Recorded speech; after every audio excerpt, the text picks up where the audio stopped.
Pak Hart ini orang yang paling rajin selfie.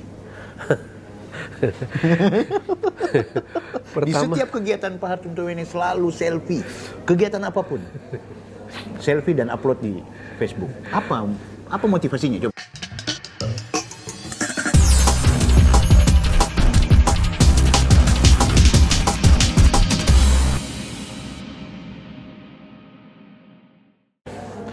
Saya bersama Hart Runtuwene, sahabat senior di Bawaslu Kota Manado. Sehat, Pak Hart? Luar biasa. Udah pakai nggak nih?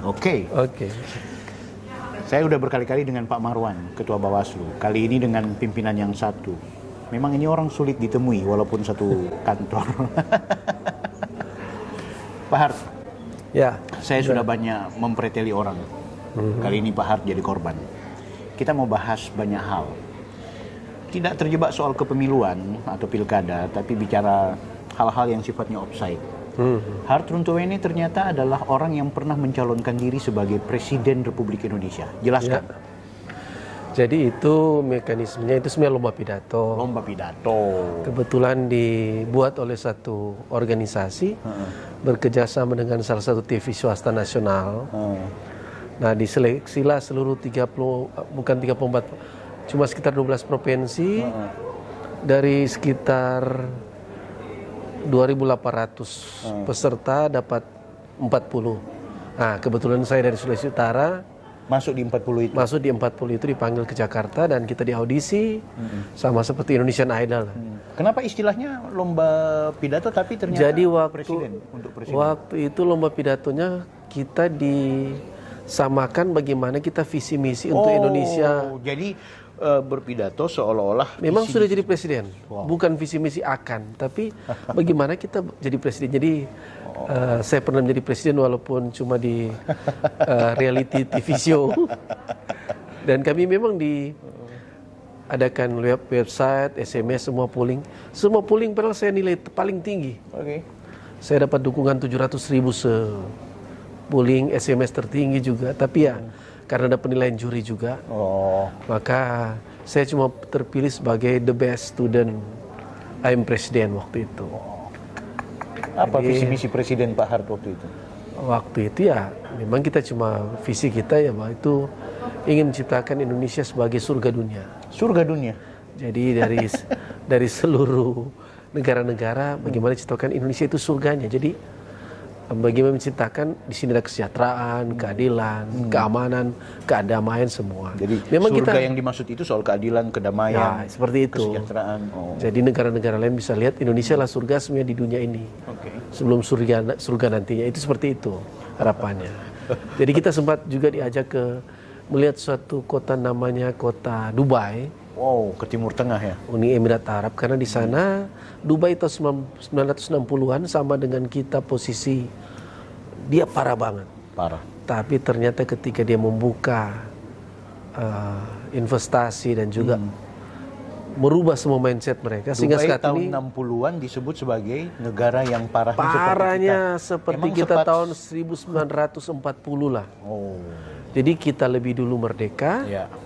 Mereka masih ada pergulatan perkelahian antara Emirat itu, mereka di sana kan Uni Emirat ada 7 raja Emirat, salah satunya Emirat Dubai. Jadi ya, kita menjadi Dubai karena di Dubai Sultan Al Maktoum kalau tidak jangan coba-coba dibangun. Itu di sana semua ada pembangunan harus terindah, terluas, tertinggi sampai sekarang ini Burj Khalifa itu tertinggi di dunia 1.000 meter lebih ya. Pak Hart banyak tahu ternyata tentang Arab. Karena sempat di sana. Pak Hart sendiri sebenarnya basicnya dosen ya? Ya, sebenarnya saya dosen. Dosen apa? Dosen saya di Kelautan Unsrat dan saat ini lagi di mengabdi di penyelenggara. Ya, sebagai penyelenggara saya dibebaskan tugas 5 tahun dulu oleh menteri lewat SK-nya untuk memberikan Hart itu ke penyelenggara dulu di Kota Manado. Sebelum menjadi Bawaslu ternyata juga pernah menjadi ketua panitia pengawas juga kan? Ya, pernah jadi waktu dulu ad hoc namanya Panwaslu Kota. Sebelum itu saya juga pernah di Komisi Penyiaran Sulut. Banyak jabatan Pak Hart ini ya? Dulu maksudnya. Jadi sekarang pasca Bawaslu mau kemana rencana ini? Saya rencana ya nanti lagi bergumul dengan istri, yang jelas mesti lebih baik lagi dari sekarang. Wow, berarti dari Bawaslu kota ke provinsi, maksudnya gitu, kan lebih baik lagi? Kemungkinan tidak. Sudah tidak lagi. Jadi mungkin ini terakhir jadi penyelenggara, itu berikan yang terbaik. Pernah ikut berkompetisi di, kalau dosen kan berarti ASN ya? Iya, ASN. Tidak berniat atau berencana untuk berkompetisi di kerja-kerja sebagai peserta? Selama ini kan penyelenggara. Ya bisa. Itu 50-50, saya sudah diskusikan teman-teman. Bisa nanti saya tidak wasit lagi pemainnya. Oh, pemain. Seperti itu. Sebelumnya aktif di mana Pak Har? Saya memang jujur kalau di gereja pelayanan di Pemuda Gemim, tapi kalau di aktivis memang di Ormas, saya sempat selain pimpinan Gemeni Manado, saya pernah dipercayakan juga pimpinan Presidium Pusat Gemeni. Saya waktu itu dipercayakan 15 orang Presidium Pusat Gemeni. Saya wakil ketua bidang ekonomi waktu itu.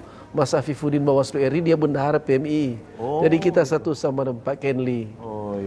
Pak Kenli GMKI, saya Gemeni, Pak Afifuddin di PMI. Sempat di KNPI juga ya katanya Pak Har? Ya, saya wakil ketua sudah 4 periode ini. Jadi sekarang sudah tidak bisa lagi. Matang di organisasi Hartruntu ini tentu punya banyak pikiran berkaitan dengan aksi-aksi sosial. Meski spesifikasi di akademik bicara soal kelautan. Kelautannya? Iya. Tapi ternyata di organisasi cukup matang. Nah, kita mau uji Pak Har ini. Kalau dia kemudian jadi wali kota Manado, kira-kira apa otaknya untuk Manado ini?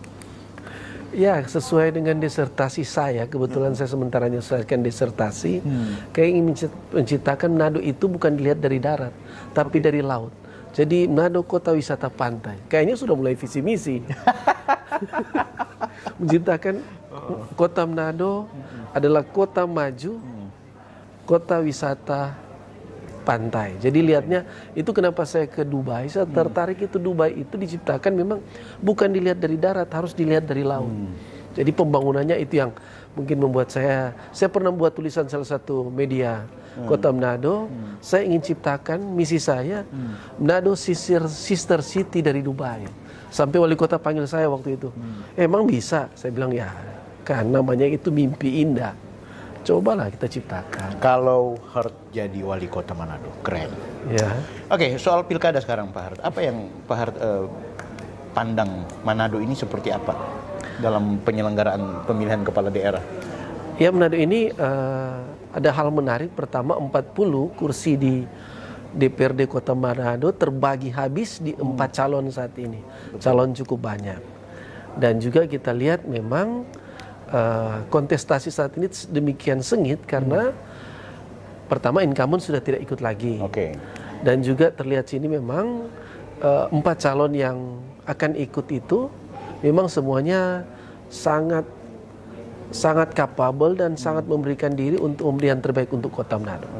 Jadi pilihannya banyak dan juga mereka yang terbaik, sehingga masyarakat Manado sangat bersyukur kali ini pilihannya banyak dan mereka semua terbaik. Saya kira itu. Nah, soal sejarah Pak Hart sebagai penyelenggara pemilu sebelumnya atau pilkada di ad hoc waktu itu, tentu punya tips-tips untuk bagaimana kita melakukan aktivitas sebagai pengawas misalnya. Kita kan di Bawaslu. Bahwa Pak Hart sudah pernah mempelajari ada potensi politik uang, ada potensi politik isu sara, politik identitas yang ternyata ini menjadi kutil-kutil di saat kegiatan penyelenggaraan pilkada. Pak Hart sendiri meski mungkin divisinya lebih spesifik soal sumber daya manusia dan juga organisasi di Bawaslu ini, saya mau tanya, Pak Hart punya agenda apa untuk memperkuat penyelenggaraan khususnya kita di bidang pengawasan terkait berhadapan dengan isu-isu tadi? Memang sesuai fungsi seorang pengawas ya.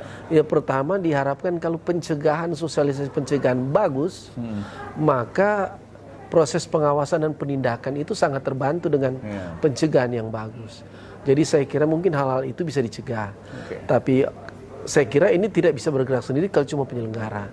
Saya kira berbagai stakeholder, beberapa masyarakat terutama, termasuk peserta parpol dan paslon itu, kalau kita bantu semua ini menjadi demokrasi yang bermartabat, pasti semua hal negatif akan terhindarkan. Saya kira seperti itu. Jadi utamanya di soal pencegahan. Sebaiknya sosialisasi pencegahan. Kalau kita lihat atau kita pelajari bahwa ternyata justru tensi politik semakin meningkat, apalagi kalau kita lihat 4 pasangan calon ya, Ya. bakal calon karena pasangan calon akan ditetapkan di tanggal 23 nanti. Saya melihat ini multikultural, dalam artian sudah ada lengkap keterwakilan semua ini. Identitas Keterwakilan agama, semua ada semua ya, ini aku 4 melihat calon. ini di medsos sebagai divisi pengawasan, aku perhatikan Ya. mulai bunyi-bunyi sara walaupun hampir menjadi tradisi. Ya. Jadi, tidakkah khawatir seorang Hartun Tuwene terhadap potensi konflik sosial di mana Manado ini terkenal dengan kerukunan yang tinggi, namun isu sara semakin mencoba mengkerucut di momentum pilkada? Ya, memang dari 4 pasangan calon ini harus membuktikan 4 hal untuk bisa dia dipilih. Yang pertama, dia harus dikenal. Kemudian dia ciptakan program visi misi yang disukai. Yang ketiga, dia ada hal-hal yang harus dilakukan untuk dia mendapatkan elektabilitas, dukungan. Nah, yang terakhir, ya dia dipilih.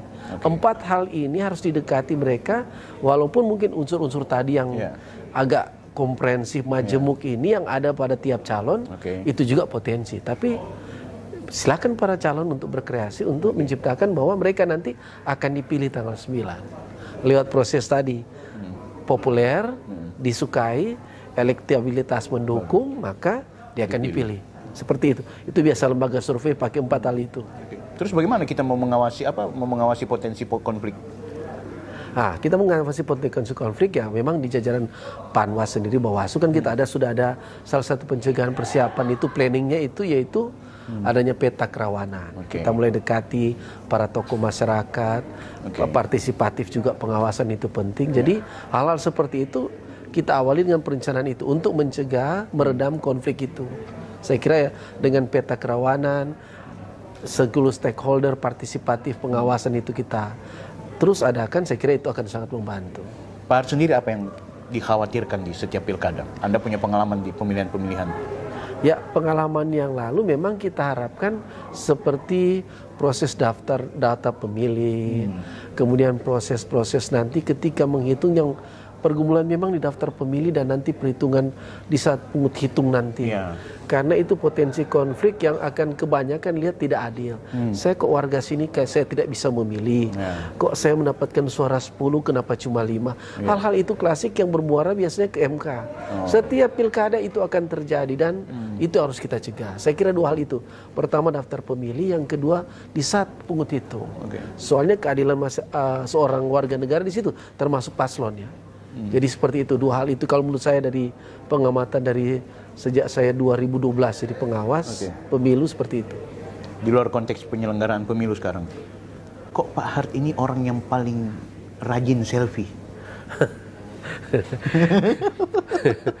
Di setiap kegiatan Pak Hart Tuwene selalu selfie, kegiatan apapun, selfie dan upload di Facebook. Apa motivasinya coba? Itu bukan cuma aktualisasi diri, minimal saya bisa mensosialisasikan apa sesuatu yang baik. Jadi kalau ketika saya menyampaikan sesuatu yang baik, sosialisasi, dan itu juga pertanggungjawaban apa kinerja, apalagi yang berhubungan dengan kinerja penyelenggara ya. Itu tugas kita. Selain itu kita membagi, saya ada di posisi ini, saya lagi lakukan ini, apa kira-kira nilai tambah dari ada kalimat-kalimat yang seringkali saya ikuti di